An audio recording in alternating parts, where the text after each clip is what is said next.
Just because I had a black eye once and he cheated on me means I should leave him forever and break up a family? Yes, Danielle. The answer is absolutely yes. Hey beautiful people, how you all doing today? It's your girl Destiny here and welcome to my channel. How have you all been? Hope you guys are doing great. So we all remember Bhad Bhabie. I think her first government name is Danielle. If I'm not mistaken, somebody correct me down in the comment section. So Bhad Bhabie is on the news again and she has gotten a lot of people talking, but I feel personally like this conversation is a very, very important conversation for us to have and talk about, and this is about abuse, DV. So Bhad Bhabie was on a podcast and she was talking about her relationship with her partner. I don't know if that's her husband, I don't know, but she was talking about her relationship and she was like she's not going to leave a relationship because the her partner cheated on her or gave her a black eye, that she's not going to break up that relationship. And this has struck an entire conversation where a lot of people are saying that yes, you should leave. A man that will put a hands on you, a man that will cheat on you, does not respect you, get out and all that. But that has also struck the conversation of domestic violent women that have been in relationship, in toxic relationship, and refuse to leave. She also went on to talk on that podcast talking about how the relationship has grown and been in a good place and she can see herself living outside that relationship, that she felt like if she had lived the relationship she would have missed out on a lot of things, which we know, and she has admitted that relationship is toxic and she's been given black eye, she's been cheated on, but she's still talking about how she's going to miss a lot of things if she had lived the relationship, that she loves this man, that she's not going anywhere basically. And this has struck an entire conversation. Like, I need you to watch this video to the end because I feel like the conversation it has brought is really like Anyway, guys, let's go check out the clips of this podcast, people's response to it, and then we'll come back and talk more because I have a lot to say. Just because I had a black eye once and he cheated on me means I should leave him forever and break up a family? But that to me should have, I'm not, that's so sad to even hear though. Regardless of how you guys treat each other, that should never be up for public discretion. Just because I had a black eye once and he cheated on me means I should leave him forever and break up a family? That's exactly what that means. Love doesn't leave black eyes, honey, or busted lips. At some point, you gotta hold a grown man responsible for his own actions. You didn't make him do anything. You didn't make him cheat. You didn't make him put his hands on you. That's what he wanted to do because he has no discipline, no self-control. She goes on to say that she would never leave a man just because he cheated on her. And that's why they cheat on you, because they know they can. And now you've also let them know that on you isn't a deal breaker either. So what is? People don't stay with abusers because they like it. It's because they think that's what they deserve. They think that's what they're worth. I've heard her speak about some of the things that her mother put her through and some of the things that her mother turned a blind eye to. So I understand how she could feel abandoned, lost, alone. A raggedy man will do nothing but exploit those feelings of sadness and loneliness. They're going to threaten to leave you too, knowing that's a wound for you that you haven't healed. The reason why these toxic relationships and these toxic men keep showing up in her life is because she's never addressed the past. What she hasn't learned yet, but hopefully soon she will, is that if you don't truly love yourself, all you're going to end up with is a man who doesn't love you either. That man is an opportunist that found himself a young, pretty, self-made millionaire that had low self-esteem that he could exploit and take advantage of. And that's exactly what he did. Just because I had a black eye once and he cheated on me means I should leave him forever and break up a family? Yes, Danielle. The answer is absolutely yes. You must leave somebody who was willing to hurt you, the mother of their child. I understand when things are amazing, they're so great, and you're flying across the moon like Aladdin and Jasmine. But sweetie, when somebody is capable of giving you a black eye and causing you so much pain mentally, physically, and spiritually, they don't deserve to have you. Okay? They do not deserve it. You do not deserve it. Okay? So I'm going to need you to understand that you cannot measure up the relationship just from good times and from when things are really, really good, because that's false. That's not the real math, girl. Now you got to put in the bruised eye. You got to put in the questioning whether he's being faithful. You got to put in all the damn bullshit that you've been through. Then you got to add shit up. Is it still worth being with this man? You have a beautiful daughter who is looking up to you. You are a strong, independent, fabulous, incredible entrepreneur. Don't fall for losers like that, sweetie. And you saying that you would be so sad if you weren't with him because you would be missing out on such an incredible life that you're living together. Again, I'm sure, positive, 100% positive that there's someone out there who is willing to give you those good times, and you don't have to have a black eye to go along with those good times. Yeah. I love you, Danielle, and I say this from my heart, okay? That's it. We should never give excuses to. If they've done it once, they will do it again. And this is coming from somebody who's experienced that. All I can do is pray for Bhad Bhabie and all the girls like her. And I'm about to go into church right now. I'm actually in the parking lot. Because I hate how some women feel like if this man isn't using me, if this man is not treating me like I'm a dog on the street, if this man is not verbally dog walking me, he don't love me. And that is a crazy thought process to have. And I know Bhad Bhabie, she comes from a trash mother. That's her words. She talks about how growing up her mom was like not worth a damn. And then I know she comes from SA, and there's probably a whole lot of trauma that she needs to work through. But I really hope that she has a breakthrough and women like her have a breakthrough, because girl, you literally have a daughter that is looking up to you, and she is going to see how you allowed that man to treat you and gonna end up with a man just like her daddy, unfortunately. And God forbid that she has a daughter and that cycle just continues and continues and continues. Bhad Bhabie really says she's not leaving that man all because he blacked her eye and cheated on her one time. Like when you really sit and think like that is her thought process, that is just extremely disheartening and so sad. And just to know there are like so many women out there who think just like her, who also have daughters looking up to them. Child, let me go ahead and go in here and pray for this girl. Because that is just, Lord. Just because I had a black eye once and he cheated on me means I should leave him forever and break up a family? But that's Yes, typically that means you should leave that person, but it's not you breaking up the family. Their actions and their behaviors are the ones that broke the family up. Of course, if you knew her, actually have narcissistic personality disorder. I'm not saying whoever Bhad Bhabie or Danielle Bregoli is dealing with, or her boyfriend or whatever, is a narcissist, but that's toxic as hell, isn't it? That's manipulative. That's cool. It's just a lot. That's what trauma bonds look like right there. It seems like they try to make you feel like you're doing the bad thing by ending the relationship when their behaviors are the thing that actually ended the relationship. The black eye ended the relationship. The cheating ended the relationship. The just the lack of respect, the lack of reciprocity are what broke the family up, not you leaving the relationship. Sometimes broken families stay together. Not every broken household, every broken home, it has two separate parents or two separate households. Sometimes they're living in a household together, creating this toxic environment that their kids grow up in. Also, listen to this clip right here. I am so happy that I didn't leave him because I would never find what I have with him in anybody else. And it's gotten so much better. It's like a whole different ball game. And it's like, I always think about it like, damn, if I would have left, I'd be missing out on this. But then it's also like the opposite end of the things could be like, what happens if, like, it's not even about you leaving him? What if it's the other way around? Like, So I'm not saying that that's a trauma bond, but that's what trauma bonds look like right there sometimes, right? Yes, things can get better for a little while, but if the person that is abusing you, male or female, does not go and get help, then history is destined to repeat itself. Manipulative people, narcissistic people don't just get better overnight. They just don't do that. Now I'll tell you this right here, y'all.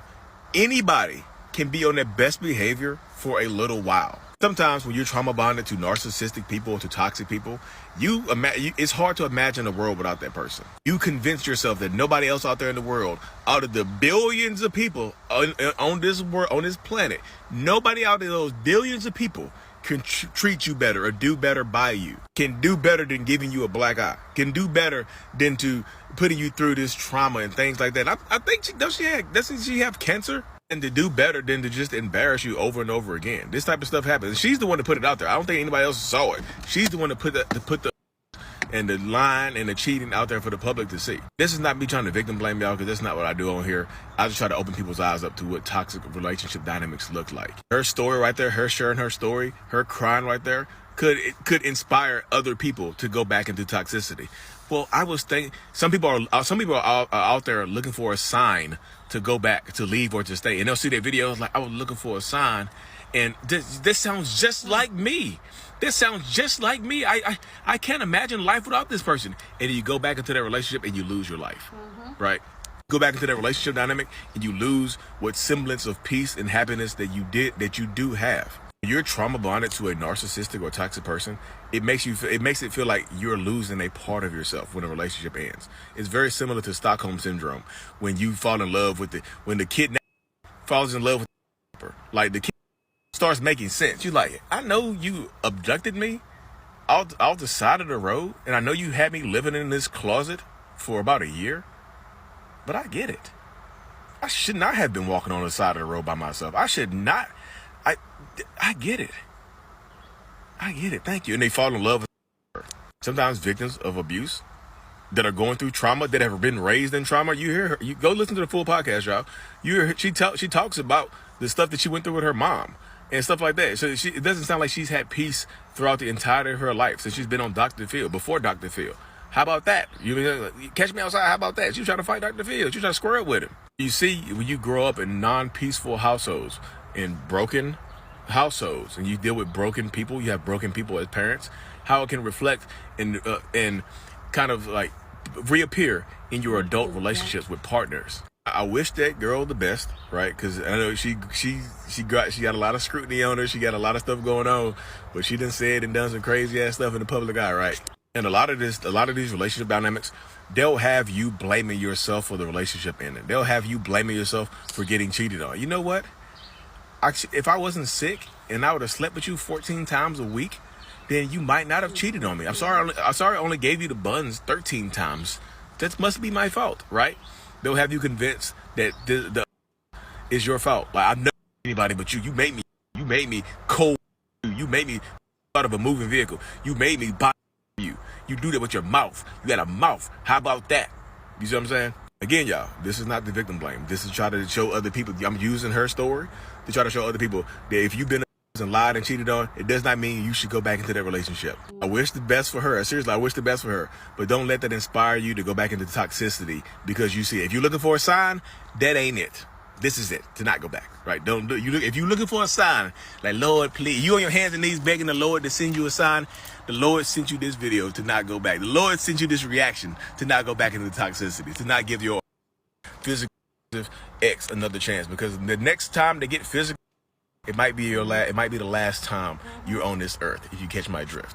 Anyways, y'all, be safe. Hit that subscribe button and check out the full podcast. I'll try to link the full podcast. I think her name is Camilla. It's at Camilla. Peace. Just because I had a black eye once and he cheated on me means I should leave him forever? It's very good that none of the people who have responded to that video work with victims. If they did, everybody would be dead. I know it feels like calling Danielle Bregoli a for that statement is the right decision, because on the surface that's not far off, and for her to espouse that rhetoric is extremely dangerous. But if your goal is to get her out of that situation and change her perspective, it's the wrong move. Let me get this out of the way and say I am not a specialist in this area either. If you are currently in a relationship, please seek out the proper assistance. But I did help my best friend escape a boyfriend and have helped numerous women navigate systems to protect themselves from and get justice against partners. I've sent women money to escape uncomfortable situations. So on this video, I have a lot of thoughts. 1. If you want someone to leave where they currently are and come to you, you have to assure them that there is something better waiting for them on your side. One of the reasons it's so difficult for people in toxic relationships and relationships to leave is because their partner has taken the time to create a safe space for them around the pockets of toxicity, and they've laid the mentally manipulative groundwork to make that person feel like no one else will ever love them or understand them in the way they do. They have made themselves that person's safe space, yes, even while them. So, if the people who are attempting to help said person leave the relationship do so through brute force, insulting them, blaming them, making them feel shame, etc., they are not going to leave. They are just going to hide the fact that they've stayed. Now, in the instance where we're talking about Bhad Bhabie, you guys may not care, but if this were to ever be someone in your personal life who you would like to keep safe, you will. So pay attention. I wrote a Substack a while ago called The Way We Speak to Women Who Disappoint Us Has to Change If We Want Them to. Go give it a read. If we want women who stay in unfortunate situations to stop doing so, we have to create spaces for them that they feel safe jumping to. We have to approach approach these conversations with more empathy and more love, or they are not going to step away from what they've been manipulated into believing is their safe space. 2. The most critical moments of saving someone from an abusive relationship are the most difficult, because those are the moments the person in the abusive relationship is the most insufferable, by design. People think that the isolation phase of is engaging in behavior that is so off-putting it scares people away, and therefore they believe that could never get them to isolate their friends. That's not how it works. When someone is in a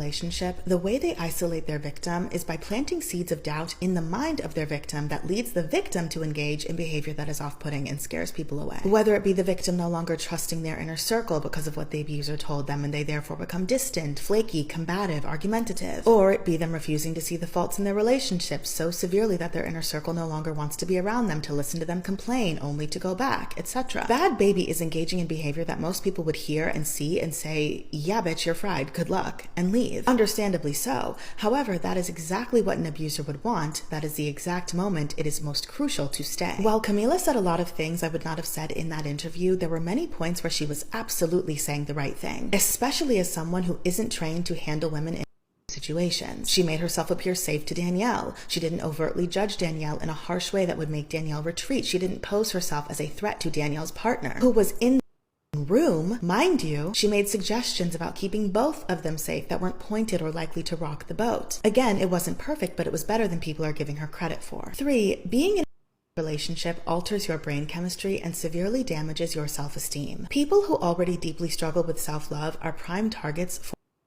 We watched Danielle Bregoli be failed by every single adult she ever encountered in her life. Look at her parents' relationship. Look at how her mother treated her. Look at how Dr. Phil treated her. Look at how the adults at that sketchy, should have been illegal camp treated her. Look at how adults treated her on the internet, how adults treated her when she turned 18, etc. I wonder what that could have done to the perception she has on herself, relationships, adulthood, and parenting. I wonder how that could have shaped the way she processes and interprets information. Everyone getting online to call her a bunch of heinous names isn't registering as knocking some sense into her. It's registering as confirmation of her being a terrible person who deserves a partner who her. And again, I get it. If you were talking to someone in a different situation, the words coming out of your mouth would register as, are you stupid? Of course you shouldn't put up with this. But because you're not, the words you're saying are registering as, see, you really are stupid, and that's why you're in this mess. That's why that's what you're worthy of. 4, on the flip side, I will say I do think it's good that this app exploded in conversation about that clip of countless people saying you should leave a partner who has given you a black eye, and in doing so, you are protecting your family, not ruining it. Because it shows a cultural shift for the better. We are making progress, and it will hopefully serve as a reality check for those outside of relationships and help prevent them from finding themselves within one. 5, in the context of your own romantic relationships, being a victim does not give you more credibility on the circumstance, it gives you less. Relax, I know that sounds crazy, please just listen. What I mean by that is, she goes on to say that she doesn't have Stockholm Syndrome and that isn't currently occurring. I know this seems backwards and overstepping to give as a response, but she is not a reliable narrator regarding such. Again, being in a relationship alters your brain chemistry. This makes you more susceptible to staying in your current relationship, fail to realize you are actively being and to winding up in a relationship again. Because you've your perception of reality in healthy relationships has been altered. Additionally, because you are who X person has been, you are the one under their spell. You're not going to pick up on the red flags in the same way someone who has no attachment to this individual would. I feel like this point is incredibly relevant, or demonstrably relevant in conversations regarding Chris Brown and Karrueche Tran or Rihanna, when people say his exes have forgiven him. Of course they have, if they have. They were the Their relationship to him is complex. It is different from your relationship to him as a stan or a fan or whatever, and certainly can't be used to gauge how bad his behavior actually was. 6, it is never anyone's responsibility to put themselves in harm's way to save someone else. Whenever there is a conversation about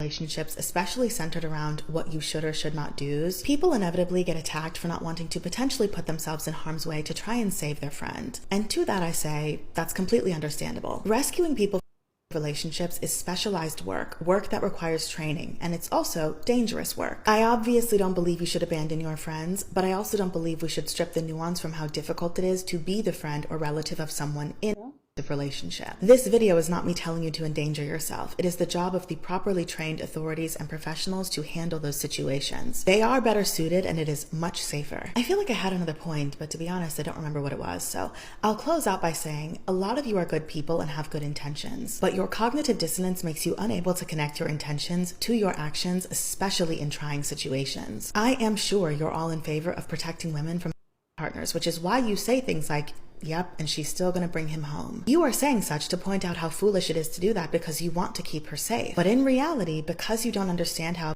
cycles work, you are actively mocking someone in the cycle. You are actively mocking someone for being a victim and behaving like one. That is why it is typically best for situations of actual. And I know because I said actual there, it will feel like I'm being dismissive, but we also have to be real about the fact that many people on the internet are hyperbolic and try to turn all instances of bad behavior into something can be hurtful or mean while not, and that distinction does matter when trying to get people to care about. Anyway, that is why it is typically best for situations of actual to be handled by professionals, because it does require a lot of particular maneuvering to avoid causing further harm and successfully bring someone to safety. I really want to know your guys' take on this conversation. Like, I have so much to say, but you go down in the comment section, share your thought. But as always, please keep it respectful here on this channel. We're allowed to disagree, but we'll do it in a very respectful way. So go ahead, feel free, share your thought. Okay, so I get what Denise was saying, and I get what every other person like myself was saying. Like, you have to leave, but being the person in that abusive relationship, I can see how hard this could be, because I've had some friends that has been in relationships like that were abusive, and no matter what you tell them, how you tell them, oh, this is not good for you, they know it's not good for you, they know this is hurting them, they know they don't like the feeling of it, but they will still stick in there and talk about, how am I going to live with the other person? And that's because they don't see the light at the end of the tunnel. And I do agree with Janish when she said that you have to give them somewhere, as you're trying to pull them out from that situation, you have to give them a safe space, some place that feels familiar and safe to them, because whether you want to admit it or not, this abusive person they have in their life is their safe space, and that is one thing that make them love them. And talking about Bhad Bhabie in reference, how trauma usually shows in our life in different way, and how the way she was raised, which we all see personally online. She talked about her mom, her relationship with her mom, her family dynamic, how toxic it is. It just makes sense to know that if you are in that cycle or you were born into it, that trauma, you're going to end up being in that situation, in a even worse situation. And this is why here on this channel, I always talk about how as women, as young girls, go do the unpacking of healing your trauma, because your trauma makes you to be attracted to toxic people that are just going to abuse you, and you will feel like you deserve that abuse or you can't go anywhere. But when you heal your trauma, when you're able to identify that trauma, heal through it, then you're able to know what triggers you, who you are as a person, how you're formed. Because one thing a lot of us don't realize, as much as we come and we talk and say, oh, this is the right way, this is the right way, the truth is that we are all really formed differently. And that's why we have a lot of abusers and a lot of abusee people there to take it. And whether you're looking or not, no excuse for the abuser. That's also coming from a trauma, and at the end of the day, it ends up being this cycle that just keep going on and on and on and on. And this is why I'm a big advocate of people stop having children for a minute. Like, just stop having children and go heal your trauma, go heal yourself. Like, look at Bhad Bhabie now. She has a child that is watching her go through all this. Just imagine the mindset that child is going to have. Just imagine what is forming, the trauma that is forming into that child, and that child will grow up and then the same cycle continue again. Because Bhad Bhabie too was also in a bad situation with her parents, and she saw it, and that's why she feels like somebody putting their hands on her is okay, it's not that bad. Like, it's that bad, but she won't see it. The truth is that we outside, we're going to see it, we're going to condemn it, but she will not see it. That is a tiny piece of the relationship to her. Our own is that the way he hugs her, the way he's there supportive, the way he listens to her, the way he kisses her is more important. The way he's there for her, the way when she calls, he will be there. No matter even if he has given her a black eye, he will still pick her call. Those are toxic relationships. But she would rather have all those things that makes her feel good and safe, and get beaten on and get given the black eye, get cheated on, than to be by herself. And this is another thing too we also talk about here a lot. A lot of time as women, we are being trained, which also come from a place of trauma and the way we're raised as women, as young girls. We are being trained to be scared of being alone. So she'd rather be with this man that's giving her black eye than to be alone and find her healing self. And that's why here on this channel I always talk about how as women, let's find ourselves, do the work, heal yourself, heal your trauma, because we all have traumas. Nobody should, like, I usually argue when people come and say, oh no, I don't have trauma, I was raised in a good, okay, but just go see a therapist, talk through your feelings, ask yourself, why do you keep putting yourself in such toxic situations over and over again? How does your brain work? How is your brain wired towards conflict? How you're being treated, how you perceive yourself. A lot of us as women, as young women, we don't perceive ourselves, but we feel like we need somebody. There's nothing wrong with wanting a man. I've said it before, the difference between wanting a man and needing a man, but we are raised to need men, and that's why a lot of women will put up with rubbish.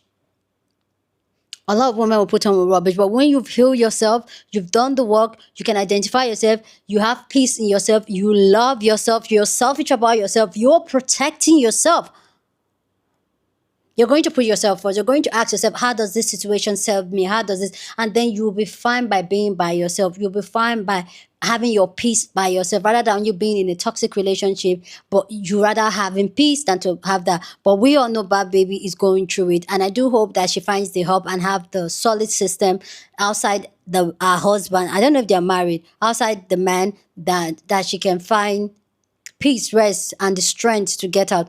Living a toxic relationship is not easy. I know that. And I hope that if you ever have anybody in your life that is going through a toxic relationship, please be there for them. Sometimes I know they can be very annoying because they will not listen. They will talk to you and the next minute they are back to it again. I get it, but please don't just discard them, because it's hard for them to just pick up and go. Try and be that safe space for them as much as you can. Anyway, guys, let me know what you think about this video down in the comment section. Share your thoughts. Share this video with somebody that you want to be part of the conversation, because that's what we do here. We have banging conversation. So go on and share this video. Don't forget to give this video a thumbs up. Smash the like button, because this helps YouTube to push up my videos for more people to see. That'll be you supporting this channel and me, Destiny. So with that all said, guys, subscribe if you haven't, and I'll see you guys in my next video. Deuces.